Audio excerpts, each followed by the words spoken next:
Assalamualaikum warahmatullahi wabarakatuh. Kami dari kelompok 4. Di sini kami akan membawakan sebuah materi. Sebelumnya, perkenalkan kami terlebih dahulu. Kami dari kelompok 4 yang beranggotakan saya, Repinadi, sebagai moderator beserta teman-teman saya, yaitu Yeti Laylasari, Kubaira Nurul Haq, Yopita Anggraini, Indra Jaya, Rapli Setya Cesar, dan yang terakhir Risto Rinanda. Di sini kami akan membawakan materi yang berjudul Model-model Demokrasi, Demokrasi Indonesia, dan Perkembangan Demokrasi di Indonesia. Berikut ini materi-materi yang akan kami sampaikan. Model-model demokrasi. Model-model demokrasi terbagi tiga. Satu yaitu demokrasi klasik yang terdiri dari demokrasi antena, republikanisme protektif, republikanisme pembangunan, demokrasi protektif, demokrasi pembangunan, demokrasi sosialis. Yang kedua yaitu demokrasi kontemporer yang terdiri dari demokrasi kompetitif elit, pluralisme, demokrasi hukum, demokrasi partisipasi, demokrasi deliberatif. Yang ketiga yaitu demokrasi kosmopolitan yang terdiri dari 1. Otonomi demokrasi, 2. Demokrasi kosmopolitan. Model-model demokrasi lainnya. 1. Demokrasi liberal, pemerintah yang dibatasi oleh undang-undang dan pemilihan umum bebas yang diselenggarakan dalam waktu yang ajeg. 2. Demokrasi terpimpin, para pemimpin percaya bahwa semua tindakan mereka dipercaya rakyat, tetapi menolak pemilihan umum yang bersaing sebagai kendaraan untuk menduduki kekuasaan. 3. Demokrasi sosial, demokrasi yang memenuhi kepedulian kepada keadilan sosial dan egalitasme bagi persyaratan untuk memperoleh kepercayaan politik. 4. Demokrasi partisipasi yang menekankan hubungan timbal balik antara penguasa dan yang dikuasai. 5. Demokrasi konstitusional yang menekankan proteksi khusus bagi kelompok budaya yang menekankan kerjasama erat di antara elit yang mewakili bagian budaya masyarakat utama. 6. Demokrasi langsung terjadi bila rakyat mewujudkan kedaulatannya pada suatu negara dilakukan secara langsung. Demokrasi di Indonesia adalah suatu proses sejarah dan politik perkembangan demokrasi di dunia secara umum, hingga khususnya di Indonesia, mulai dari pengertian dan konsep demokrasi menurut para tokoh di Indonesia, terutama Soekarno, Muhammad Hatta, dan Sultan Syahrir. Selain itu, proses ini menggambarkan perkembangan demokrasi di Indonesia dimulai saat kemerdekaan Indonesia, berdirinya Republik Indonesia Serikat, kemunculan fase kediktatoran Soekarno dalam Orde Lama dan Soeharto dalam Orde Baru, hingga proses konsolidasi demokrasi pasca reformasi pada tahun 1998 hingga saat ini. Sejak Indonesia merdeka dan berdaulat sebagai sebuah negara pada tanggal 17 Agustus 1945, para pendiri negara Indonesia, the Founding Fathers, melalui Undang-Undang Dasar 1945 yang disahkan pada tanggal 18 Agustus 1945 telah menerapkan bahwa Negara Kesatuan Republik Indonesia, selanjutnya disebut NKRI, menganut paham atau ajaran demokrasi di mana kedaulatan atau kekuasaan tertinggi berada di tangan rakyat dan dilaksanakan sepenuhnya oleh Majelis Permusyawaratan Rakyat atau MPR. Dengan demikian, berarti juga NKRI tergolong sebagai negara yang menganut paham demokrasi perwakilan atau representatif demokrasi. Demokrasi parlementer. Era demokrasi parlementer di Indonesia juga seringkali disebut sebagai era demokrasi konstitusional. Munculnya sistem parlementer di Indonesia karena jatuhnya kabinet presidensial pertama pada 14 November 1945 yang disebabkan oleh keluarnya maklumat Wakil Presiden 1945 pada 16 Oktober 1945 dan diikuti kemudian oleh maklumat pemerintah pada 3 November 1945 yang berisi tentang seruan untuk mendirikan partai-partai politik di Indonesia. Demokrasi terpimpin. Setelah berakhirnya era demokrasi parlementer, Indonesia mulai memasuki fase demokrasi lainnya, yaitu demokrasi terpimpin. Demokrasi terpimpin dimulai saat Presiden Soekarno mengeluarkan Dekrit Presiden 5 Juli 1959. Tetapi sebelum Dekrit Presiden diumumkan, demokrasi parlementer atau demokrasi konstitusional masih bertahan dengan adanya pembentukan sebuah kabinet transisi yang dipimpin oleh Insinyur Juanda atau yang disebut sebagai Kabinet Juanda. Kabinet Juanda ini berisi orang-orang yang bukan dari koalisi dominan partai di parlemen. Maka seringkali Kabinet Juanda disebut juga sebagai Kabinet Ekstra Parlemen. Kabinet ini terhitung mulai bekerja sejak 9 April 1957 sampai 10 Juli 1959. Demokrasi Pancasila. Era demokrasi Pancasila diawali dengan suatu peristiwa sejarah yang sangat kelam bagi Indonesia, yaitu Gerakan 30 September atau yang sering juga disebut dengan G30S atau PKI.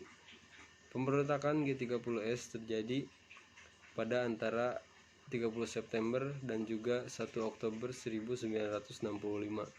Soekarno lebih suka menyebutnya Gestok atau Gerakan 1 Oktober. Sementara Soeharto lebih suka menyebutnya Gestapu atau Gerakan September 30. Peristiwa ini menelan korban kurang lebih 3 juta orang menurut Sarwo Edi Wibowo, sekaligus menempatkan Indonesia sebagai negara dengan kasus genosida terbesar keempat di dunia setelah Jerman Nazi, Kamboja Demokratik, dan Rwanda. Namun terlepas dari peristiwa kemanusiaan yang mengikuti, G30S juga membawa satu angin perubahan sosial, politik, dan ekonomi di Indonesia. Selanjutnya, era reformasi. Proses reformasi politik di Indonesia pasca jatuhnya Presiden Soeharto pada Mei 1998 telah membuka peluang bagi tumbuhnya nilai-nilai demokrasi demi mewujudkan suatu pemerintahan yang baik. Proses reformasi itu terbagi dalam 3 fase, yaitu transisi demokrasi. Proses transisi demokrasi atau proses demokratisasi di Indonesia dimulai ketika terjadinya perpindahan kekuasaan dari Presiden Soeharto kepada Wakil Presiden B.J. Habibie pada 21 Mei 1998. Disebut transisi karena pada fase inilah Indonesia mengalami peralihan atau transisi sistem politik dan sentralisasi ke desentralisasi dan seterusnya, yang maknanya adalah Indonesia telah beranjak meninggalkan sistem diktator dan sedang menuju perubahan sebagai negara yang demokratis. Yang kedua, konsolidasi demokrasi. Setelah proses transisi demokrasi berhasil, maka selanjutnya adalah konsolidasi atau pemantapan sistem demokrasi. Menurut Kacung Marijan, konsolidasi demokrasi menjadi penting karena seringkali beberapa negara yang berusaha melakukan proses demokratisasi justru gagal di tengah jalan karena proses transisinya yang tidak selesai atau gagal dalam proses konsolidasi sebuah sistem yang demokratis, sehingga negara itu kembali kepada sistem otoriter dan diperintah kembali oleh seorang diktator. Yang ketiga, tantangan demokrasi. Proses konsolidasi demokrasi di Indonesia juga didukung dengan pertumbuhan ekonomi yang membaik pasca reformasi, setidaknya dalam ekonomi makro, seperti pertumbuhan investasi, kerjasama perdagangan luar negeri, dan sebagainya. Tetapi yang menjadi tantangan adalah kebangkitan ekonomi makro di Indonesia ternyata tidak sejalan dengan pertumbuhan ekonomi mikro. Perekonomian rakyat dari kalangan menengah ke bawah belum cukup terasa.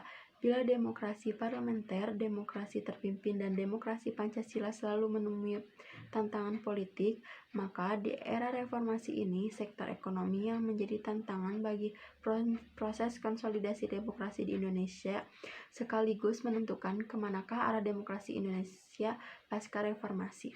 Apakah seperti yang akan dicita-citakan oleh para founding fathers bangsa Indonesia atau mungkin ke arah lainnya? Baik, selanjutnya saya akan membacakan tentang perkembangan demokrasi di Indonesia. Pelaksanaan demokrasi di Indonesia dapat dibagi menjadi beberapa periodisasi antara lain. 1. Pelaksanaan demokrasi pada masa revolusi 1945 sampai 1950.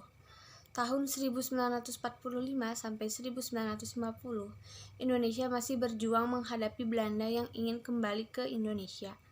Pada saat itu, pelaksanaan demokrasi belum berjalan dengan baik. Hal itu disebabkan oleh masih adanya revolusi fisik. Pada awal kemerdekaan masih terdapat sentralisasi kekuasaan. Hal itu dapat kita lihat dari pasal 4 Aturan Peralihan Undang-Undang Dasar 1945 yang berbunyi sebelum MPR, DPR, dan DPA dibentuk menurut Undang-Undang Dasar ini segala kekuasaan dijalankan oleh Presiden dengan dibantu oleh KNIP. Untuk menghindari kesan bahwa negara Indonesia adalah negara yang absolut, pemerintah mengeluarkan 1. Maklumat Wakil Presiden tanggal 16 Oktober 1945, KNIP berubah menjadi lembaga legislatif. 2. Maklumat Pemerintah tanggal 3 November 1945 tentang pembentukan partai politik. 3. Maklumat Pemerintah tanggal 14 November 1945 tentang perubahan sistem pemerintah presidensial menjadi parlementer. 2. Pelaksanaan demokrasi pada masa Orde Lama. A. Masa demokrasi liberal 1950 sampai 1959. Pada masa ini dinilai gagal disebabkan 1. Dominannya partai politik, 2. Landasan sosial ekonomi yang masih lemah, 3. Tidak mempunyai konstitut bersidang untuk mengganti Undang-Undang Dasar 1950. Atas dasar kegagalan itu, maka Presiden mengeluarkan Dekret Presiden pada tanggal 5 Juli 1959. Dikarenakan bubarkan konstitut, 2. Kembali ke Undang-Undang Dasar 1945, tidak berlaku Undang-Undang 1950. 3. Pembentukan MPRS dan DPAS. Yang B. Masa demokrasi terpimpin 1959 sampai 1966. Penyimpangan masa demokrasi terpimpin antara lain, yaitu 1. Mengaburnya sistem kepartaian, pemimpin partai banyak yang dipenjarakan. 2. Peranan parlemen lembah, bahkan akhirnya dibubarkan oleh Presiden dan Presiden membentuk DPR-GR. 3. Jaminan HAM lemah. 4. Terjadi sentralisasi kekuasaan. 5. Terbatasnya peranan pers. 6. Kebijakan politik luar negeri sudah memihak ke RRC Blok Timur. Selanjutnya yang ketiga, pelaksanaan demokrasi Orde Baru 1966 sampai 1998, dinamakan juga demokrasi Pancasila. Pelaksanaan demokrasi Orde Baru ditandai dengan keluarnya surat perintah 11 Maret 1966. Orde Baru bertekad akan melaksanakan Pancasila dan Undang-Undang Dasar 1945 secara murni dan konsekuen. Namun demikian, perjalanan demokrasi pada masa Orde Baru ini dianggap gagal. Sebab yang pertama, rotasi kekuasaan eksekutif hampir dikatakan tidak ada. Yang kedua, rekrutmen politik yang tertutup. Dan yang ketiga, pemilu yang jauh dari semangat demokratis. Dan yang keempat, pengakuan hak asasi manusia yang terbatas. Kelima, tumbuhnya KKN yang merajalela. Terus ada sebab jatuhnya Orde Baru. Yang pertama, hancurnya ekonomi nasional atau krisis ekonomi. Dan yang kedua, terjadinya krisis politik. Ketiga, TNI juga tidak bersedia menjadi alat kekuasaan Orba. Dan yang keempat, gelombang demonstrasi yang menghebat menuntut Presiden Soeharto untuk turun jadi presiden. Selanjutnya yang keempat yaitu pelaksanaan demokrasi reformasi dari 1998 sampai sekarang. Berakhirnya masa Orde Baru ditandai dengan penyerahannya kekuasaan dari Presiden Soeharto ke Wakil Presiden yaitu B.J. Habibie pada tanggal 21 Mei 1998. Masa reformasi berusaha membangun kembali kehidupan yang demokratis. Antara lain yang pertama, keluarnya ketetapan MPR RI nomor 10 MPR 1998 tentang pokok-pokok reformasi. Yang kedua, ketetapan nomor 7 MPR 1998 tentang pencabutan TAP MPR tentang referendum. Dan yang ketiga, TAP MPR RI nomor 11 MPR 1998 tentang penyelenggaraan negara yang bebas dari KKN. Yang keempat, TAP MPR RI nomor 13 MPR 1998 tentang pembatasan masa jabatan Presiden dan Wakil Presiden Republik Indonesia.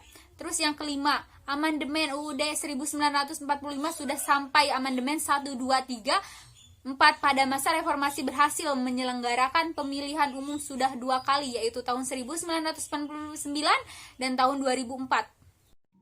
Sekian materi dari kelompok kami. Mohon maaf bila banyak kesalahan. Bila ada yang ingin ditanyakan, silahkan tanyakan nanti di WA Group seperti biasa. Dan bila ada yang ingin mengirim kritik dan saran kepada kami akan terima dengan baik untuk kami belajar ke depannya. Wabillahi taufiq wal hidayah. Wassalamualaikum warahmatullahi wabarakatuh.